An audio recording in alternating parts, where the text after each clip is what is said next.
So, Salma, why do schools not teach about South Asian history?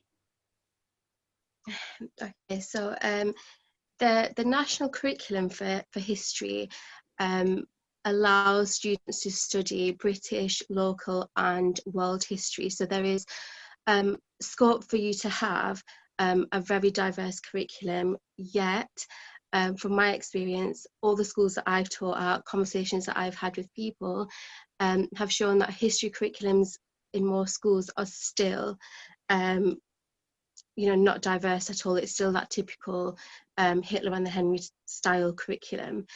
So when I'm thinking about why schools don't teach it, I started to reflect on my own experience. So I think I'm a product of that whitewashed history curriculum. At school, I didn't study any South Asian history.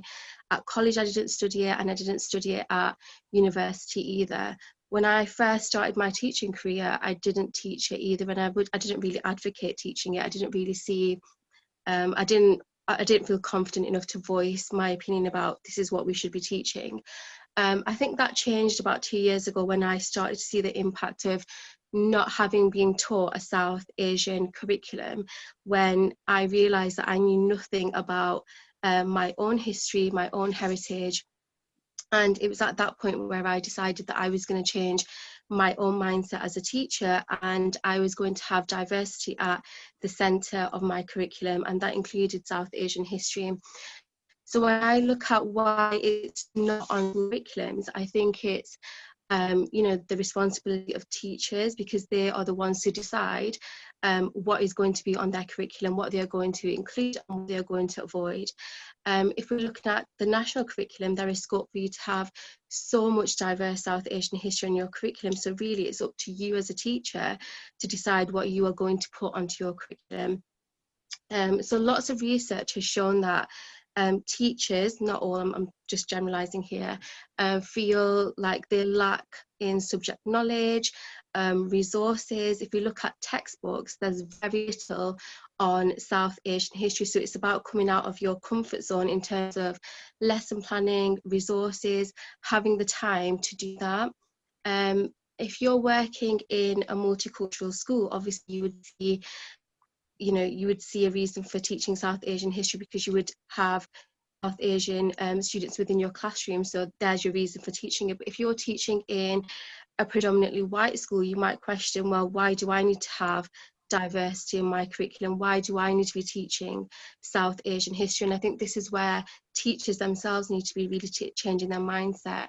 If you're teaching in a school that's multicultural, I think it's even more important for you to be teaching a diverse curriculum, because that's the only opportunity that students are going to have to break negative stereotypes or have the opportunity to study something that they've never studied before. I also think one of the reasons that we don't teach it is because teaching aspects of South Asian history means that we have to present Britain's darker colonial past, and I think some teachers become a little bit, I'd say, nervous maybe to teach that, because it's that thought about how are students going to react to this, how are my South Asian students going to react to knowing that this is what Britain did, how are my white British students going to react to knowing that this is the role that Britain played in the past. And I think it is really about coming out of our comfort zones and saying, right, okay, our curriculum now needs to move forward. We can't just gloss over Britain's past. We can't neglect students that are in our classrooms, and we can't avoid teaching something that is so important to so many students in our classrooms. So for me, I think it is the lack of resources, the lack of time.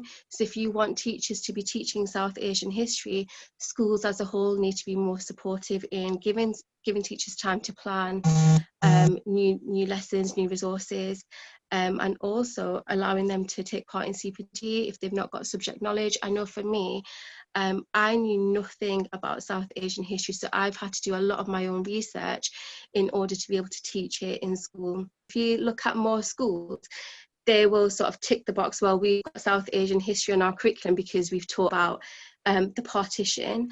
So Indian history isn't just about the partition. In order for you to understand the partition, you have to have taught the hundreds of years before it in order for you to understand it. So I think some schools are sort of doing it superficially, but in order to do it properly, you really have to research yourself, and you as a teacher have to come out of your comfort zone.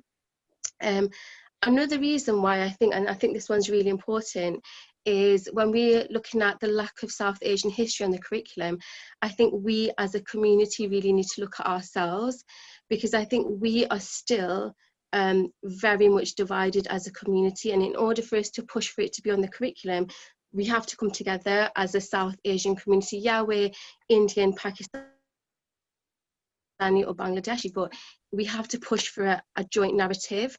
And I think, you know, as in our families, in our places of worship, we really need to be emphasising the importance of our own history and pushing for it to be on the school curriculum.